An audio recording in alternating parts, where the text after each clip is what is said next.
Hello, welcome. Today we are talking about a suspension noise in a Nissan Tiida. So this was like a clunking noise. The best place to hear it was actually reversing out of the workshop on an angle, and it would do it basically every time. The customer was hearing it on the road, always turning. It would make this clunk, just like a one-off, not a continuous thing.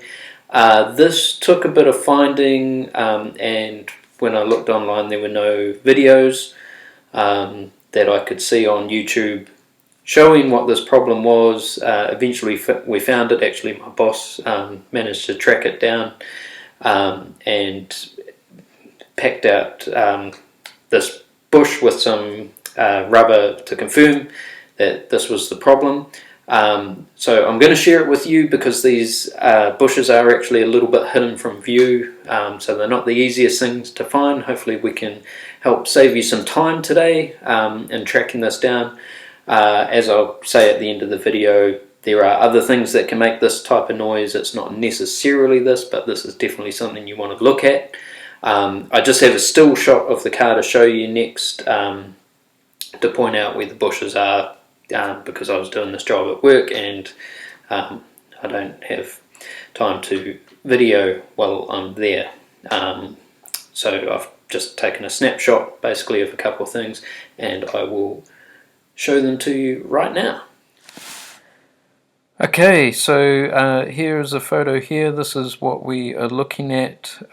So this is the subframe. The rear subframe behind the motor. You can see the motor here, and we have the steering rack and the sway bar and everything bolts to this along with the suspension arms. The bushes we are looking at are in here. So there's this steel bracket that fits over top. So to see the bushes, to see them properly, you really need to actually take that off so you can see in there. We'll just have a quick look at what the other side looks like. Okay, so you can see up in there where the bush is located. Okay, so it does actually press into that subframe. So if you happen to be watching this, maybe you're a DIYer at home, this is a job that you're going to definitely need a press for, to press that bush in and out. And you also need to be aware that when the subframe comes out, the steering rack is going to need to come with it, and you need to know what you're doing when you do that in terms of your airbag, because the steering column has to be refitted in the right place, because if it's not in the right place you run the risk of breaking the clock spring for the airbag. Okay, so we'll have a look at the bush.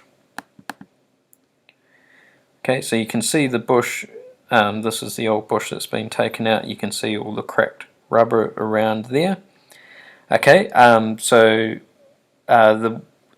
this took a bit of tracking down to find these. Obviously you can see they're hidden a bit by that other bracket, but when we did eventually find these, the first thing the boss actually did was he made up a rubber pad to fit around there, so that then fit between the subframe and the steel bracket that bolts over here that you could see from underneath. That was enough to make the noise go away, okay, which confirmed to us that it was these bushes making the noise. Okay, let's see if we get another shot there.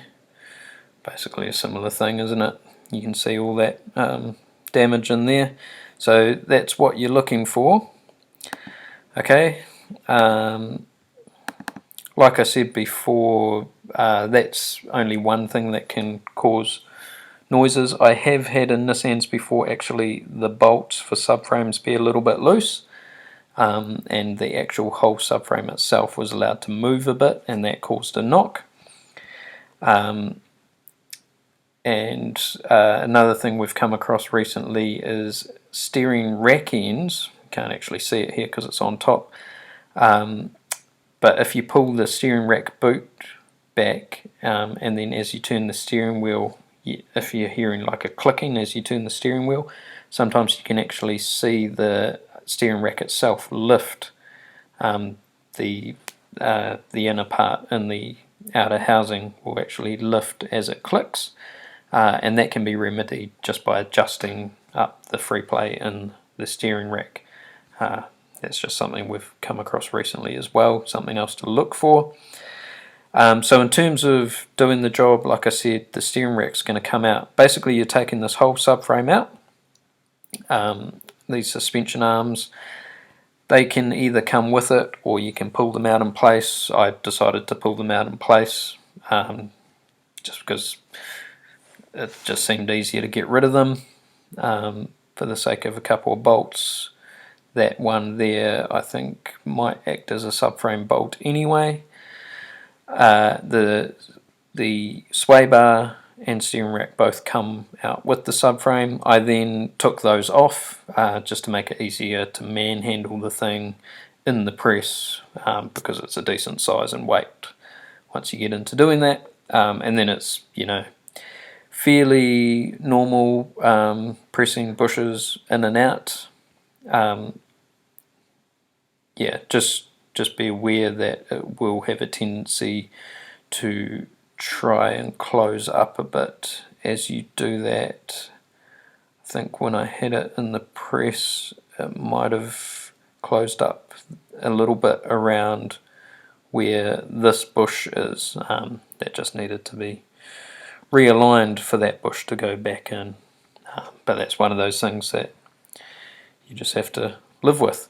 So hopefully this has helped you out and maybe saved you a bit of time. Definitely something to go and look at.